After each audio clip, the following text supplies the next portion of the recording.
Hello, friends. I'm just gonna let this opening play out. Bakovia used to be a star among cities. Historic, wealthy, and bustling with new businesses.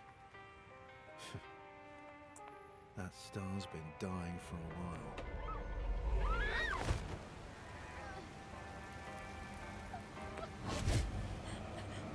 Crime's on the rise, and with war brewing and the government tightening their grip, it's no surprise we're restless. Police might be keeping people safe, but there's only so much we can do about the seedy underbelly.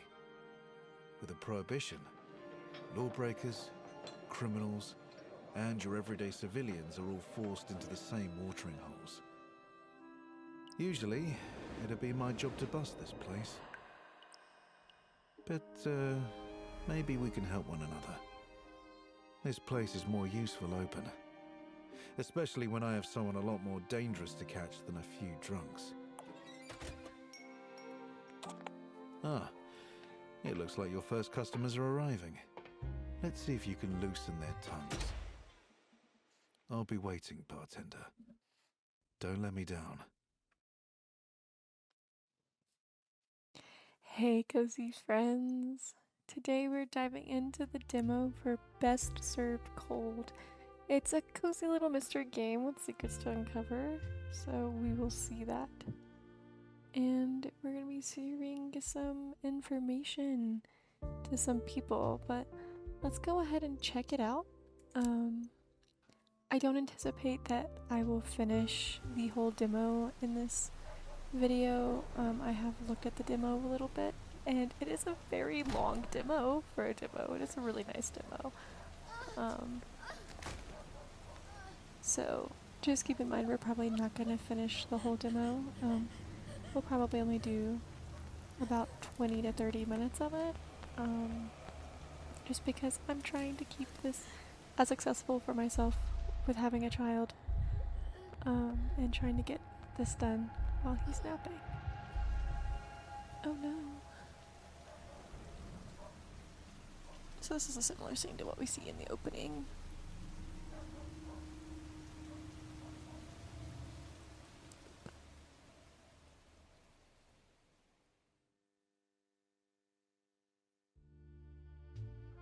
The last drop.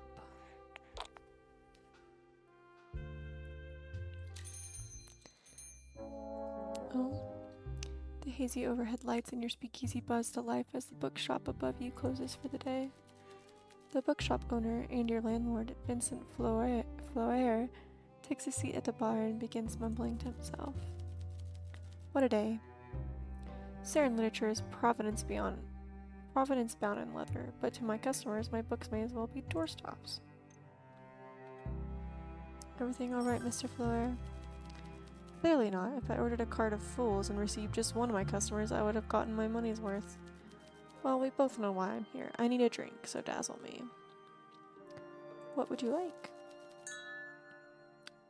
Some days your customers will be in a bad mood. This can be caused by serving them a ruined drink or by choosing dialogue options that upset or anger them. When a customer is in a bad mood, it is shown here in the bottom left. Thankfully, serving customers their favorite drink will lift their spirits and cure their bad mood. Press the serve button in the bottom right to start making Vincent a drink. This evening, a properly mixed Eastern ruby should hit the spot. Okay. Customers will usually avoid discussing unpleasant topics when in a bad mood. You'll have to cure it before you can interrogate them. As you get to know your clients better, make sure to learn what their favorite drink is. You can always ask them what they like to get a hint. You lift a clean glass from the tray and place it on the table. Vincent perks up. Let's see if we can cheer you up. Ha, that's the spirit. Okay. Vincent loves the Eastern Ruby and we want to lift his spirits and cure his bad mood. So let's select Eastern Ruby in the list to start making his favorite cocktail. Whiskey, sugar syrup, lemon juice, red wine, ice cubes, and cheer. That actually sounds really good, honestly. To successfully mix a drink, you will need to add all the necessary ingredients to the shaker by passing them through the arrow, following along the lines in the direction it is pointing. Once you start following the path, you will need to keep up the pace as a red arrow will start following you. Make sure it doesn't catch up with you before the before you reach the end of the path, or the drink will be ruined. So, oh, okay. Oh, okay. It's not too bad.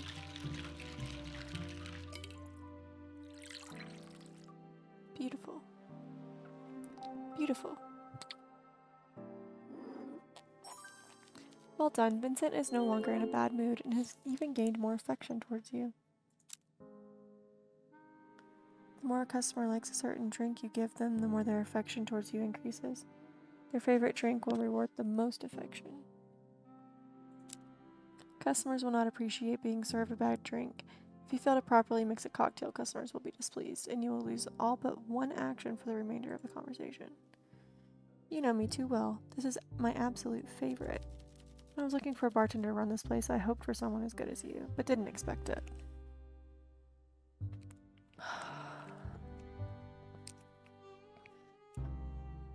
Really? I just started filming. And you've decided that sleep has not become you? Oh well. Especially with your background. This place could have become naught but cloudy moonshine and rough customers, yet you were already proven to be more than that. Supply lines for alcohol are fraught, so you'll have to adapt your drinks menu to circumstance, but a recent shipment of vodka from Wasalka came into my possession and as such, some old classic cocktails are on the menu once more. Lucky me, I suppose. Anything else? Oh, yes, I nearly forgot. A friendly warning, perhaps? My favorite gentlemen's club is abuzz with chat about a crackdown on speakeasies. My companions have warned me that the local constabulary is looking to make an example of the flagrant lawbreakers. I see. It's unlikely they would target my establishment, and I have friends in the constabulary, but you should take precaution nonetheless. Try not to irritate anyone who might incriminate us, and don't compromise on drink quality. I'd imagine most speakeasies are brought down by dissatisfied customers with loose tongues. I'll be careful. Good. You see, there's a reason I bring all this up. Vincent reaches into his inner coat pocket and pulls out a folded newspaper. He spreads it on the bar top so that you can read the heading. Speakeasy guest found dead. In the early hours of the morning, the body of an as of yet unidentified young woman was found in an alley off the Bukovi Boulevard. Bukovi police has since released a statement confirming that the crime took place outside a speakeasy and that the proprietors, as well as several guests, have been detained for questioning. This murder is almost certainly the latest in a string of crimes committed on and around the boulevard by the so-called Bukovi killer. Citizens are urged not to attend these illegal establishments for their own safety and to inform local law enforcement if they suspect any illegal activity is taking place. Don't get too bothered by all this tittle-tattle. I'm certain these murders are fabricated by puritanical bureaucrats on the city council. Doesn't that seem like a conspiracy theory? It is not. Greedy, joyless politicians are making sure this prohibition is enforced. They can spin tales of crime and murder if it's in their interest. You know, a Saran politician is lying when his mouth is moving. The scoundrels are not above manufacturing a villain to scare the populace. He takes a long sip of his drink and sets it down on the table, his fingers nervously rattling on the glass. A murder at a speakeasy doesn't mean visiting one is dangerous, but I wonder if those who indulge in tabloid rumors can grasp that fact. I imagine the authorities will be paying closer attention to venues like ours. They think we offer safe haven to vagabonds and scoundrels, but all we want is to kindle the dying flames of conversation. Imagine their surprise when they see the depth and breadth of fine gentlemen and ladies who will frequent our establishment. But heed my words, friend. Be on your guard. I will. We're on Bukovi Boulevard, so the locals are a mixed bag. Consider the customers carefully. My friends especially are people of culture and arts. There's no doubt in my mind that some shady customers will show up, but I'd imagine most will be harmless. I'd hope so anyway. A mix of high and low society makes for a good blend. Honey and lemon, wine and cheese crackers, that sort of thing. Jokes aside, do be careful, bartender. I've invested a lot of money in this place, and while it's yours to use, I don't expect to be sweeping up eyeballs and teeth at the end of the night. Understood. One more thing. We both know this is your last chance. I went out on a limb to give you this opportunity, and I've turned a blind eye to your past troubles. Make sure those troubles stay in the past and you keep your nose clean. I get it. If you follow my rules, you'll be under my protection, and I promised I'll keep you safe. One hand washes the other. We have a deal. Good, good. Thank you for the libations. I should return home. I hope business goes well tonight. See you, Vincent. I feel like I shouldn't smart off to the boss man. Every day we'll bring a different group of customers to your speakeasy. It's a big place, so look left and right to check for customers seated on the edges of the rooms. You can click on a customer to call them over for a chat. Let's try it out on this mysterious woman in the back. The woman takes a seat looking exhausted. She squints at you, like she can't decide if you're a friend or a foe. Rough day? You have no idea. You're on your feet all day, although you're on your feet all day serving people with too much money, so maybe you have some idea. Grand Down Heights is fully booked, so me and everyone else in the laundry service are run off our feet. There's nothing like changing hotel bed sheets during a spice trader symposium. Do you know how frustrating it is to have a fat, bald man explain the logistics of his spice trading company and how it made him rich? And he's doing that while you change his sweaty bed sheets? I can guess. Sometimes I push my face into a pillow and scream so loud I feel like I'm going to crack the walls, but then I stop and nothing has changed. It sounds like you need a drink. Yes, something that feels like being slapped in the face with a slice of lime. A slice of lime wrapped around a cricket bat. I trust your judgment. What flavor do you like? Right now, I'm craving something spiced. I trust your... So, spiced lime? You lift a glass from the tray and place it on the table. One drink coming up. I'm so excited. Okay, so spiced lime. There are several indicators on the right of each cocktail that provide more information about the drink in question, including whether your customer likes it or not. A question mark means you don't know how they feel about this cocktail, while a star means it's their favorite. Customers will also have drinks they like and ones they feel neutral about. This information gets updated every time you serve a customer a new drink. Serving liked and favorite drinks will improve your relationship with a customer faster than neutral ones. This indicates the smoothness of the drink, which determines how long a customer is willing to stay and talk after being served. In other words, how many actions you will be able to take during the following dialogue. Every new topic you discuss will cost you one action. Once the action counter runs out, customers will leave the bar, so don't forget to serve them a drink whenever you talk to them. Customers can be called back as long as you have actions remaining, but it can only be served once a day. Meanwhile, the alcohol percentage shows how alcoholic a drink is. The higher the percent, the more intoxicated the customers will get. Some potions will require a certain level of intoxication to loosen a customer's lips, but be careful, a customer that becomes inebriated will go home. Alcohol tolerance will vary from customer to customer. Now that you know the power the bartender holds, the better the drinks the customer tastes, the more affection you will receive. You can also affect a customer's mood as well as how talkative they will be after you've served them. Now let's make her a drink, shall we? Okay, lime. Ginger, that's spiced. We got lots of lime. Okay. Yeah. Copper root. Oh, that's cool. It's like in the shape of things based on what you're serving. That's neat. Also, if you hear something, my child is awake. He's just in his carrier trying to grab my mic. Hi, yes, that is my mic. Please don't grab it. Oh damn, this is perfect. Don't let me have too many of these. After a long shift, my brain is buzzing.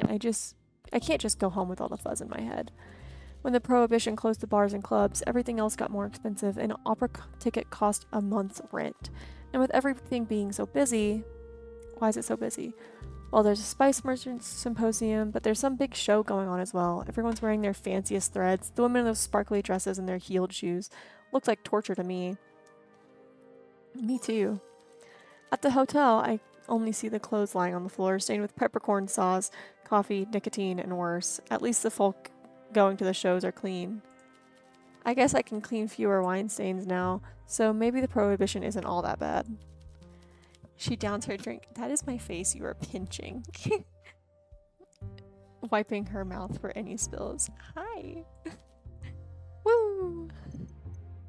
I'll take that as a compliment. This watering hole's new, right? That weird old guy put me onto this place. The nightcap just opened, yes. The nightcap. Huh. Funny name. I'm Clara, by the way. Mind if I just call you bartender? You don't seem too prissy about the type of customers you get. Grandin Heights has 3 hotel bars, but I didn't fit into any of them when they served booze. The staff bar was all drunken bellhops, the mid bar was full of posers, and the Spire Lounge would charge me a fortune just for looking at the drinks menu. This place feels a bit more varied in its clientele. You got all sorts of... That is my mic. Could you please stop?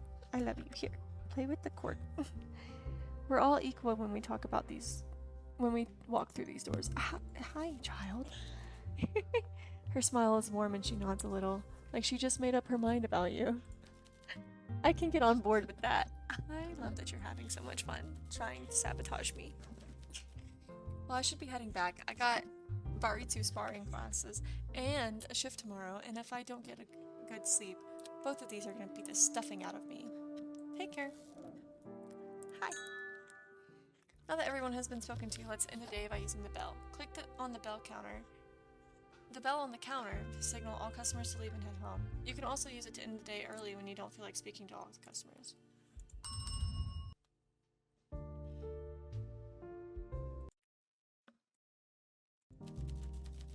The man doesn't hesitate to tap the bar, demanding the attention you're already giving him. What can I get you? How does this place work? Just like a regular bar, no butlers or whatever? I just want a drink. Anything in particular? I don't care. You choose.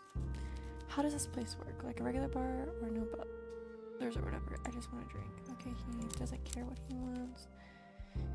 He lifts a clean glass from the tray and places it on the table. Ready to serve. Thank you. I feel like you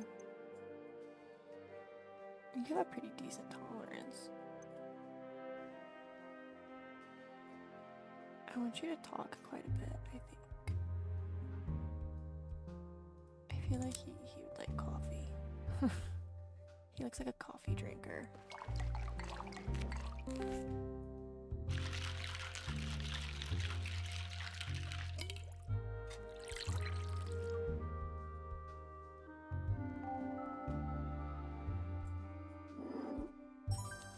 Ah, perfect.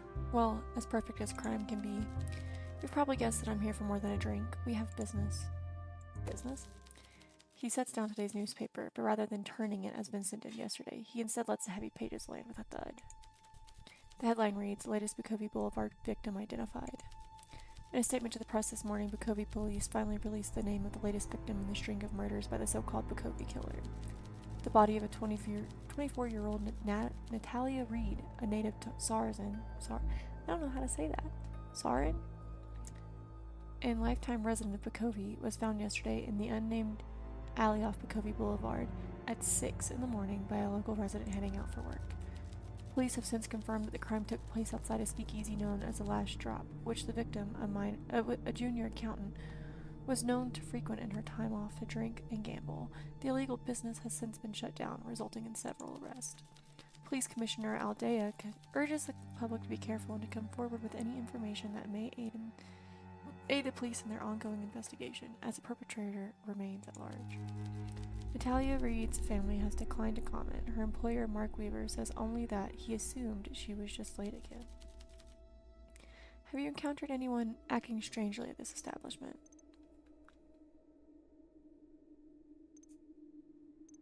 Not really. I mean, you spring to mind. Oh, that made him mad.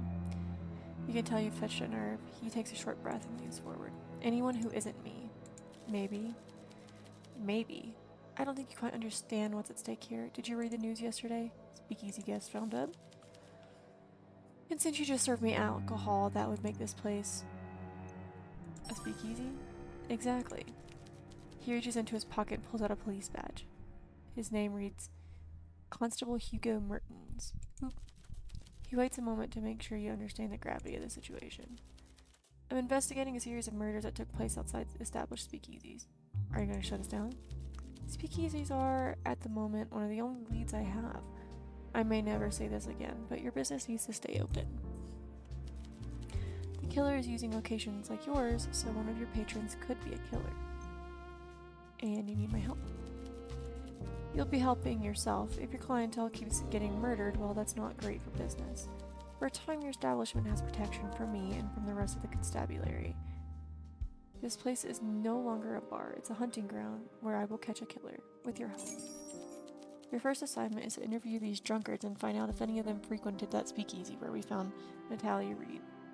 Do that, and I might just extend your time a bit longer so we can figure out who's behind all this. I'm guessing there's no opt-out. He shakes his head softly, then pulls his badge from the table and places it back inside his pocket. I did my homework. I know who you are. Just think of it this way. As a reformed citizen, you should be more than happy to help out. I understand. You might not be too fond of the constabulary, but you have to be realistic. Right now, we want the same thing. I'll do it. Good, any questions? I want to know what we did. I want to know what our history is, because this is interesting. Why should I help you? Because I can ruin you with a single radio phone call. So here's what you're going to do. You'll interrogate everyone at your bar and ask the right questions. Get to know them, make them willing to talk. A glass of alcohol might loosen their tongue. I suggest you keep track of your findings in a notebook or something. I also see you have an unused pinboard in the room behind you. Detectives at the station like to use those to keep their minds organized. Visualizing connections makes them easier to understand. I'll give it a try after my shift. Good, any questions? What was my first chat? Oh no, let's move on. I know what we're doing. You're part of this now. Time is short and I expect something solid from you soon. Speaking with customers will provide you with clues about the current case. These clues can be reviewed in the notebook at any time.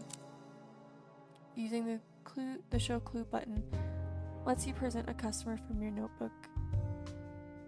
Lets you present a clue from your notebooks to the customer you're currently talking to, letting you ask them for more information or confront them with evidence. Let me take my glasses off because I seem to be able to read like my screen better when I don't have my glasses on, which makes no sense. But you know, we got it.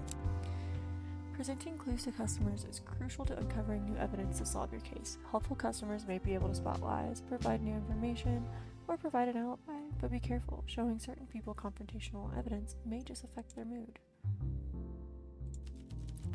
This case is the highest priority and you're on the clock. If you don't have the killer in 2 weeks, this gets kicked upstairs to Confederate force. If that happens, my career is in tatters and your bar is finished. Let's make sure that doesn't happen. 2 weeks to prove we are not children playing detectives. 2 weeks to save our careers and our reputations. 2 weeks to make our streets safe and save some lives while we're at it. No pressure though. Hello? Peter Wagner enters your bar. Oh, so we know him. You recognize him by the scar on his cheek. It's been a while and you don't quite know if you're ready to see him again. Oh? Takes a seat looking you in the eye. You can't quite tell if he recognizes you. You hope he doesn't. Welcome to the nightcap. Creative location for a speakeasy. The filth are looking for old bars opening up again, not basements owned by bookworms. Make me a real drink so I can forget all the weak cat piss they serve in the stacks. If memory serves, he makes a good cocktail, though usually a bit sweet for my taste. Miss me, Peter? Every day, I was crying myself to sleep on a pillow soaked through with tears. You feel the same, I imagine? Sure. Raises an eyebrow and shoves a few coins your way.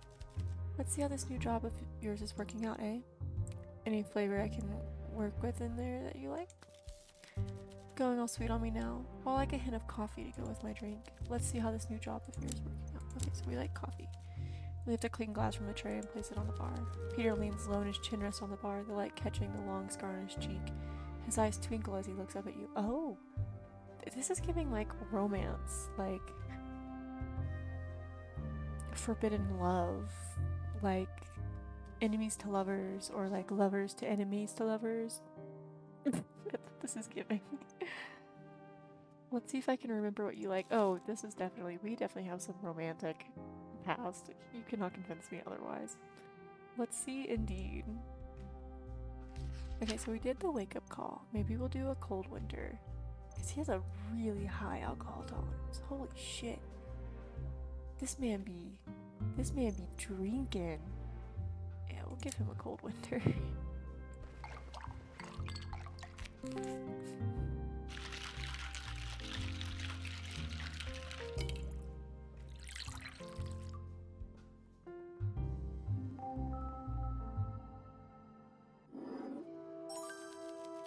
This career shift is starting to make sense. You have talent. So you're a bartender now. Well, that's an odd one. But if you want to pull a curtain over your past, I'll go along with it. Peter is a criminal. More specifically, he's an enforcer for the feared crime lord Carla. But as long as you don't owe money, insult him, or spill his drink, you should be fine. Strange how that face with a frightening scar can light up a room when he smiles. Though it doesn't happen often, how can someone so dangerous be so charming? There's definitely some romantic history. Thanks. Your rival speakeasies ain't too appealing. I can see why you're getting busier. The other places either turn away anyone without a duchy, or they hose the blood off the dance floor each night. The last drop was the only one I could appreciate, but it got shut down a few days ago. And what's your job these days? My collar is blue and I work with my hands a lot. Some of the other fellows in my line of work have a bit too much fun for my taste. You don't like your colleagues? I reckon my job ain't good or bad. It's neutral, cause and effect and all that. What I do is a natural result of the system we all live in and the deals people make. It's neutral? I take no responsibility for what happens to the folk I collect from. They knew the deal they was getting into when they took the money. But even though I don't feel bad for them, that doesn't mean I want to go drinking with gorillas like me who laugh about smashing open some indebted shopkeeper's skull. Okay, so morally gray, morally completely black, there is no gray because darkness? That's what I'm getting. He takes a final long sip of his drink and sets the empty cup down on the table. You're not a complete monster. I'm just Peter, and I play my part without prejudice or pleasure. Like I said, cause and effect. And now, if you'll excuse me, this drink has an effect on me, and I need to take care of that. Sure thing. Okay, we have that lovely lady. A priest? Is that a priest? In a speakeasy? A miserable-looking man sits down at the bar. A big cloud follows him. Once he has your attention, he peruses the drinks stacked behind you. What can I get you? I never understand all these names. Something strong, please. If I'm doing something wrong, I might as well do it right. Anything besides strong?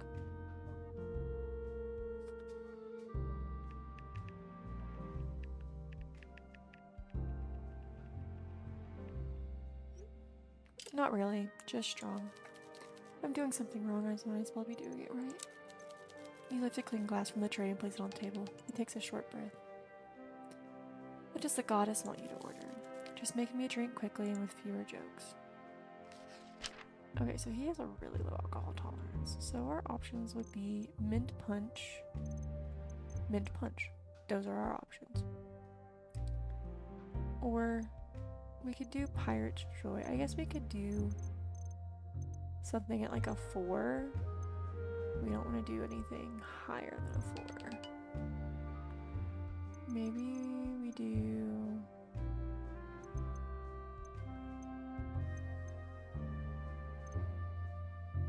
poison drop. Oh, this is intricate. Oh.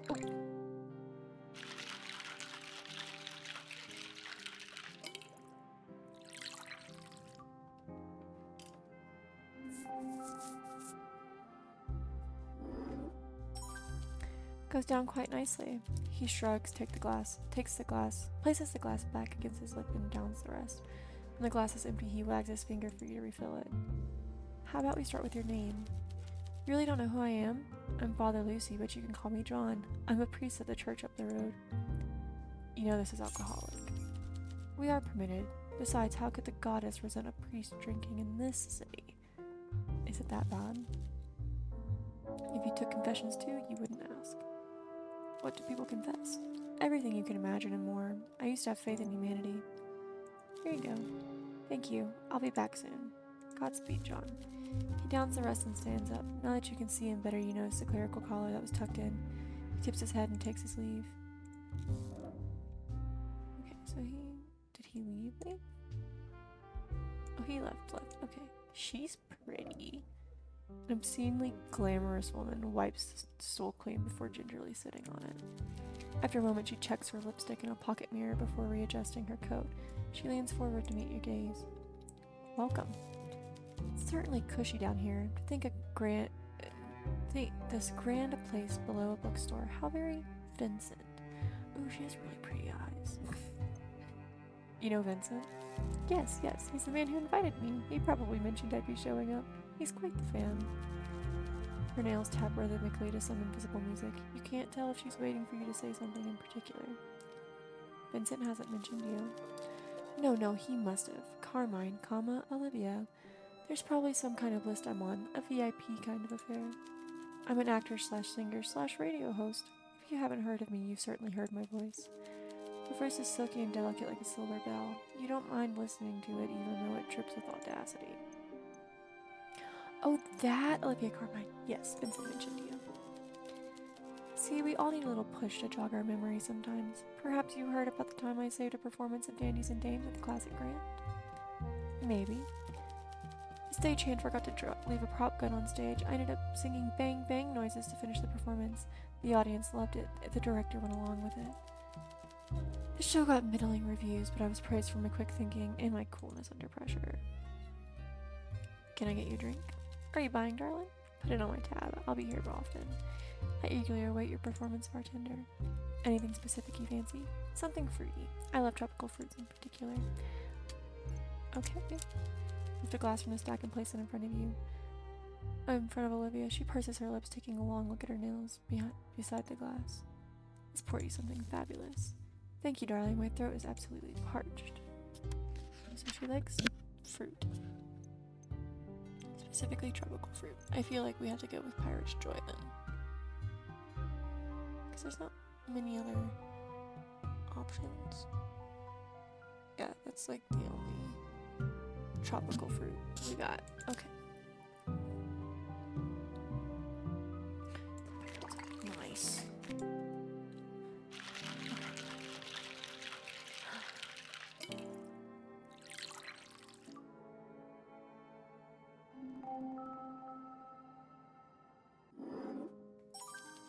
Astonishing, flawless, incredible, divine, absolutely brilliant use of everything, inspirational, honestly. What a day. Oh, did I tell you about my radio career? She doesn't wait for an answer. Instead, she leans forward and curls her finger to pull you close. Well, today I spent the majority of my time reading contracts. I'm starting my own show, you see. Something daring, something bold, something that'll knock the socks right off my listeners. I'm calling it Chamomile and Carmine. Classic, right? Absolutely. So, we have to appease to her, like, very strong personality. You're one of the first to hear about it, but well, I suppose I let my mouth run when I'm a little tipsy, so more we'll find out soon. Picture me in my sultry voice, broadcast nationwide to the people of Sara. Even the poor folks who can't make it to my stage performances. I'm so excited. Congratulations. Good things happen to good people, you know. Sure. Olivia swirls the last bit of her drink and takes a long sip. She wipes her mouth with a tissue before setting the empty glass down beside her hand. Thank you for the drink. I will be back, though hopefully soon you won't have to wait too long to hear my voice. Kisses. With a slight stumble, she pushes herself up, winks at you, and takes her leave. See you soon. Okay, and that looks like it is the end of the day. At the end of each day, you return to your home office where you can review your clues on the clue board and try to make new deductions. Besides structuring your thoughts, the clue board also has another very important function. Some clues can be connected to form new evidence. Spotted a contradiction or two? Pieces of evidence that tell you something about the same person or event? Try combining them. You can combine two clues by connecting their pins with red string. To place a clue you have found on the board, simply click and drag them over from the clue list on the right. Clues on the board can be arranged as you wish to help you with your investigation. At any point, you can remove a clue from the board by dragging and dropping it back in the clue list, should you feel a piece of information is no longer important. The two clues you have right now seem to be related, don't they? Let's try linking them together. Click one of the pins, then drag the string together to the other clue's pin. See what happens. Okay. Congratulations, you've created a new combined clue. Combined clues are key to your investigation. Building a solid case will hinge on making these connections. Asking your customers about these new clues will often lead you to new insights as well. Not all clues can be combined, of course, but if you're ever stuck, try and see if there are any new deductions you can make. To proceed to the next day, click on the coat next to the rack. The murder of Natalia Reed took place near a speakeasy known as The Last Drop. It was closed down after the fact. Sorry, my cats are fighting. Peter mentioned that his favorite speakeasy, The Last Drop, was shut down recently. He had to find a new watering hole, which is how he discovered the night. Okay. Peter frequented The Last Drop, the speakeasy where Natalia Reed's murder took place before it was shut down. He should be able to tell me who went there to drink and if any of them visit the nightcap. Okay. Well, I think that's actually where we're going to end this demo, because I actually do want to play this game on my channel, like fully, like I want to play through it when it actually comes out, and I don't want to ruin too much of the surprise of what happens, because like I said, this demo goes really, really deep. It goes like quite a few hours into the game. So this is where we're going to end this video, just leaving a little bit of information. We kind of played through like the logistics of how the game works. So we see a lot of people that we haven't met yet in the speakeasy, so we will have to meet them once the game finally releases. I am going to leave a link to the game's Steam page down in the description below, so make sure to check it out. Thank you guys so much for hanging out with me today. If you enjoyed this video, don't forget to give it a thumbs up and leave a comment. I'd love to hear your thoughts. If you want to see more cozy content, make sure to subscribe and hit that notification bell so you never miss an upload. And if you're in the mood for some more, check out my other content in the description, like my Discord and my social media. And I'll see you next time. Stay cozy, my friends.